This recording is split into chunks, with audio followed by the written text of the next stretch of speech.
I've been through a lot growing up, you know. I've been raped several times. I don't, by all right, the only reason why I'm here is because of the man upstairs. Um, a lot of stuff that I've gotten myself into, by all rights, I should be in the grave right now, you know. But he found a purpose for me to stay alive, I guess. What that purpose is, I really don't know yet, but hopefully I'll find out, you know.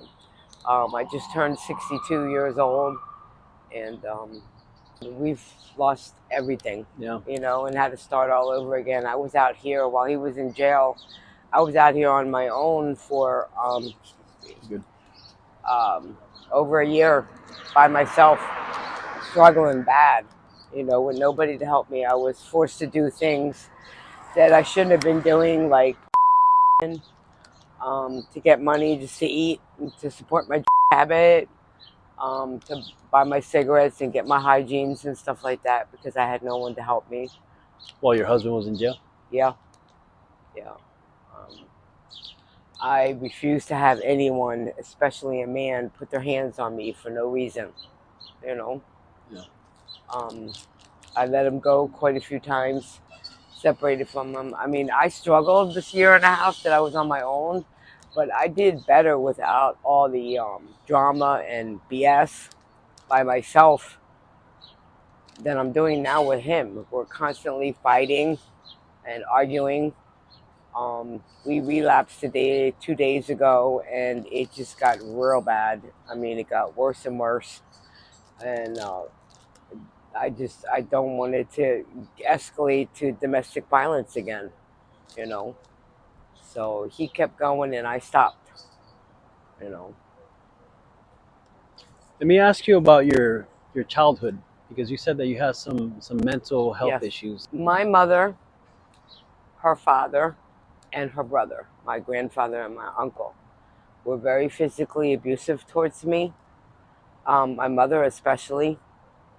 Um, they say she did it because of stuff that happened to her.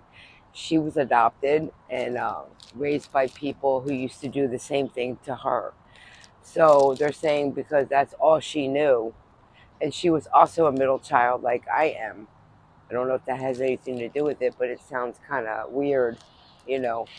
Um, she used to beat me a lot of emotional abuse, a lot of physical abuse, and a lot of sexual abuse. My mom used to lock me in closets for 2, 3 days at a time in the dark. It's because I'm claustrophobic now and I'm scared of the dark. It's very, very difficult for me to go to sleep at night because I'm scared somebody's going to come after me. And people don't understand that. They don't understand that. Um, Her father and her brother, my uncle, my grandfather, also used to do a lot of stuff to me when I was young. It started at the age of about 4 and continued on till I was about 13, 14 years old until I finally spoke up and said something. I told on my grandfather and my uncle, but for some reason I could not tell on my mother.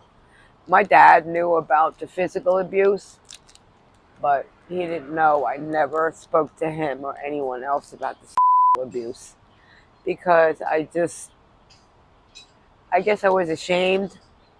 Um, I didn't want to hurt my dad, and I didn't want to hurt their marriage or their relationship, so I never said anything about it. The abuse never came from your father. No, no. Me and my dad, we got along famously. We were like best friends. We were like brother and sister. Um, I was a tomboy growing up. I was into a lot of boy stuff. I love all kinds of sporting events. I used to climb trees with him. He taught me how to ride my first motorcycle. We used to go camping and fishing together. I miss that because I love that kind of stuff. I wasn't really into the girly stuff, you know, a little bit, but not that much. I love the outdoors, and my dad and I, when he was home, we spent a lot of time together. But he was very limited in his time. He was always busy with his work. Um, he's a registered nurse. They both recently passed away from Alzheimer's and dementia, both my parents. They were together for 62 years, and I never saw my mom and dad fight or argue. They loved each other dearly.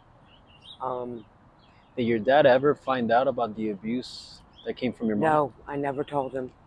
I Wow. never told him. I was afraid to. I was afraid to tell anybody until I got much older, and now I speak about it.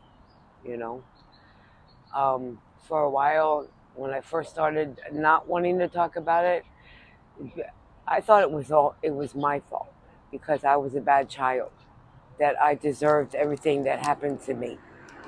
I still think that way sometimes.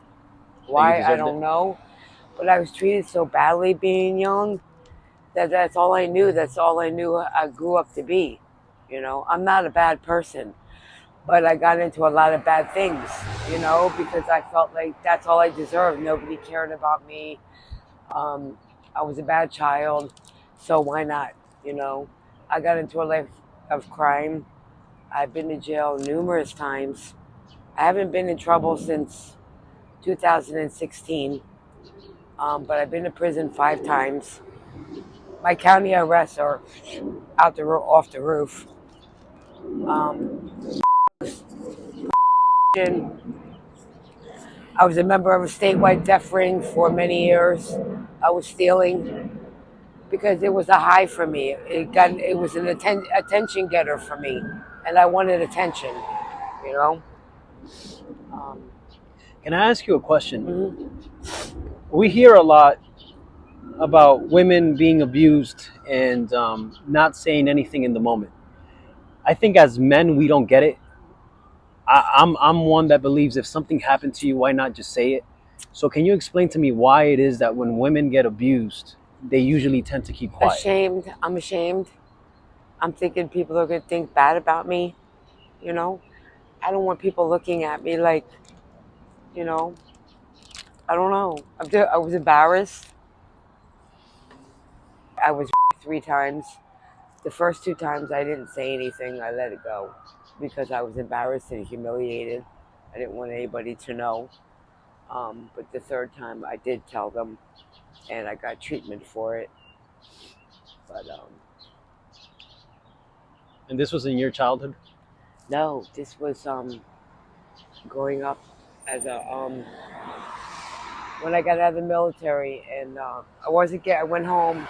I wasn't getting along with my mom, so I decided to leave home and go out on my own. And that's when the homelessness and all the bad stuff started. How old were you? How old am I now? No, Six. how old were you when you left your I mom? was got out when I was 38. 38. Mm-hmm. 38. And then once you came out of prison, what happened? The same thing all over again. I'd have nowhere to go.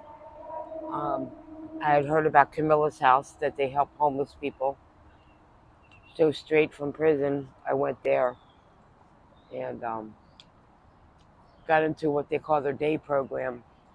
There was no beds available at the time to be permanent. It's been that way for quite a while because they have so many homeless people here. I've been on a waiting list for a long time. I've been in the hack shelter twice. I've been in the Salvation Army with him. Um, the only one that we haven't been in yet is the one in Homestead, which we were trying to get into, but nobody has told us anything as of yet, you know.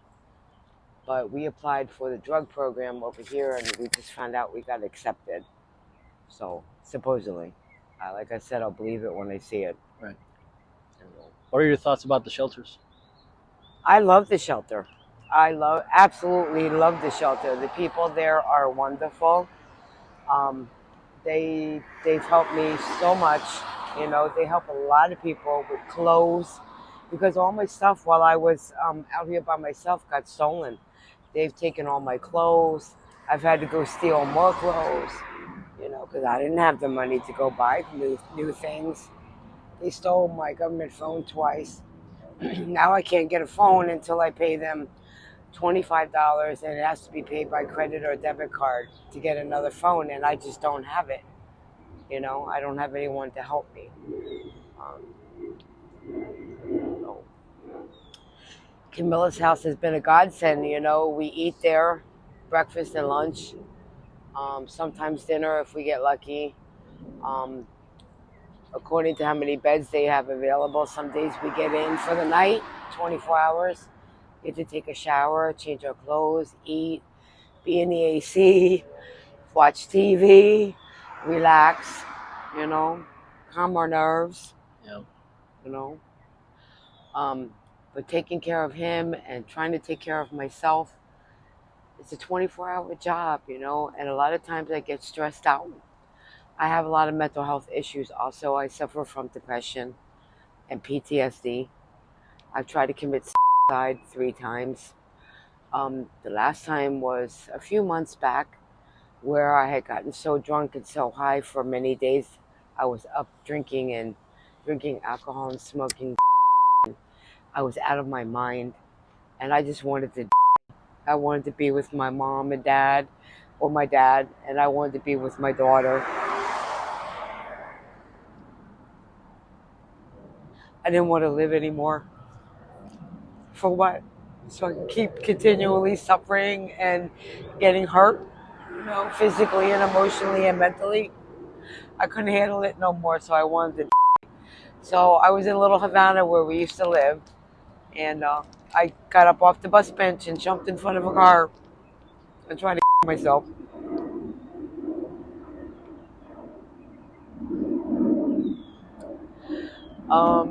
They rushed me to the hospital. I wasn't hurt seriously, but I had some injuries, and excuse me. I was in the hospital for like 2 weeks, and then they were going to release me to the street with nothing. It was during the cold spell when we had the cold spell recently. They released me to the street in nothing but a hospital gown and a pair of flip flops. They had taken my clothes from me because they got destroyed, and with nowhere to go. I didn't know what I was going to do. And I sat on the bus bench and I was crying in the cold weather. I mean, I was cold. And met a Jackson security officer who came over and saw me and sat down and talked to me and asked me what was going on. And I told him. And he said, "Come with me. Get in the car and come with me. I'm going to help you." And he was like my angel, my guardian angel. You know, took me to crisis right over here, and they took me in right away. And I was there for about a month, and they took such good care of me. They gave me a case manager. They gave me a therapist. I had my own private doctor. It was just for me. Um, and they catered to me tooth and nail. I didn't want for anything. And they got me after a month, they got me into a drug program called Concept House, which is on Biscayne and 48th, I believe. It's for women only. And I went there and I was there for a couple of months getting help for my drug problem and for my homelessness, you know. And I don't know what made me get up and leave, but I got into a fight with one of the females one day, and it got kind of ugly. And um, I said I couldn't take it anymore, and I packed up my stuff and walked out the front door, which was the biggest mistake I ever made. I mean, now I'm back out here again. As far as family goes, who do you have? My parents are gone. My oldest daughter got. I have no aunts or uncles, grandfather, grandmother, none of that. They all passed away. The only ones I have are my son, who's 38. He lives in Bainbridge, Lebanon, Tennessee, with his wife and daughter, my granddaughter. Um, I don't speak to him, because I don't want them to know that I'm back on drugs, even though I'm sure that they know. Because when I stop talking to them for once, they know me like a book. And because I'm with him, they don't like him. They liked him in the beginning, but when they found out that he was hitting me, they lost all love and respect for him. Is that their dad? Yeah. Or Yeah. Um, so I have no ongoing relationship with my son at all. I chose not to talk to him because he was always coming down on me about my drug problem and this guy, and I just didn't want to hear it, you know. And he said, Mom, as long as you're with him and you're continuing to let him make you live like this, I can't talk to you. He said, because it hurts me. It hurts him, you know, and I don't want to. They've offered, my son has offered to let me come and stay with him, but my son and I, it wouldn't work. My son and I butt heads. My son is very strong minded, and he just, it's his way or the highway, you know. We used to argue a lot. I love my son dearly, and he loves me dearly, but we just don't see eye to eye, and I know it would not work, you know. It would not work. Plus the fact that I do not get along with his wife, you know. They're having their own domestic problems, you know, and they have a little girl to raise, my granddaughter, and they're trying to work and take care of their bills, and I just don't want to have to rely on any of my children for anything, you know. I don't think that it's right to them. It's interfering with their life. That's the way I see it. that seems to be the same mentality for a lot of parents. But me as a son, I can tell you that we want to help. I don't think it's a burden on us. Because if my parents were in the situation, I want to help you. You raised me, I'm going to help you when you need it. Right. I look at it like, you know, they took care of me the first 18 years of my life. My dad did anyway, and it was time for me to stand on my own 2 feet, and I've always tried to be very independent and do things on my own, and now I don't seem to be able to do that, you know, for one reason or another, and I don't like it. You know, I don't have to. I don't like. I hate to have to rely on other people to do things for me. I don't like it at all. I just don't. How was your relationship with your daughter? The same, the same. Um, when my oldest daughter was killed a year and a half ago, um, she had two small children that were left behind. So they not only lost their mother, they lost their father too, because he went in the woods and himself, which is the best thing he could have ever done because I didn't like him to begin with anyway. He was hitting her, treating her very badly, domestic violence. Um, he was an alcoholic, and she did not know at the time, but he had become a addict, being a long distance truck driver on the road for weeks at a time. Hello. Hello. ¿Cómo está? Um, he had also got addicted to while he was on the road, and she was not aware of it. So he came home one weekend, and they got into an argument, and he pulled out his gun and her in the head twice, and her in the house in front of the children.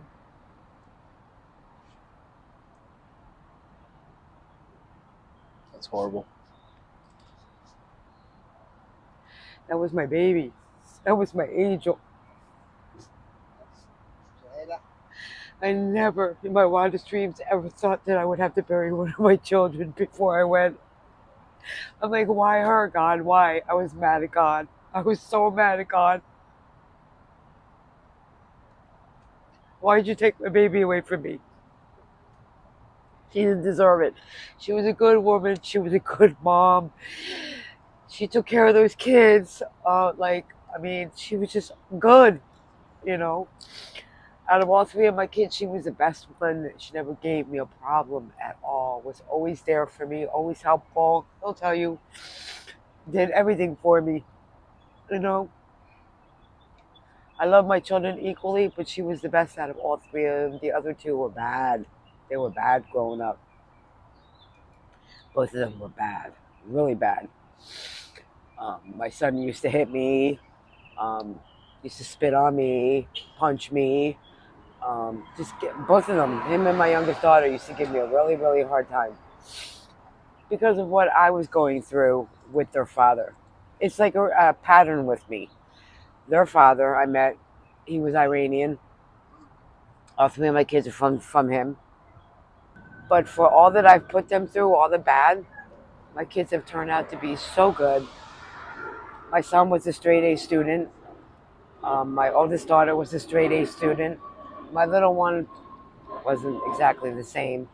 She was a badass, bad grades, bad in school, always getting in trouble. You know, So what are you hoping for now?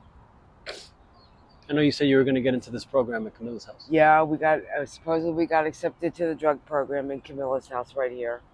We're supposed to report in sometime tomorrow, and it's a 90-day program, and I just wanna learn to be able to live off the street, in our own place again and be happy. I'm tired of being sad and depressed and unhappy all the time. I don't deserve it, and he doesn't either. We're good people.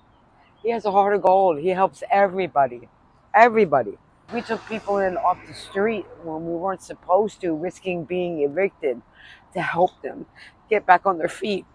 And now that we need help, they turn their backs on me and they don't act like they don't even know us. And that hurts me. It hurts me.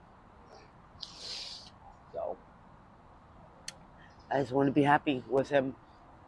You know, get on with our life. I'm 62. He's going to be 58. I'm not getting any younger.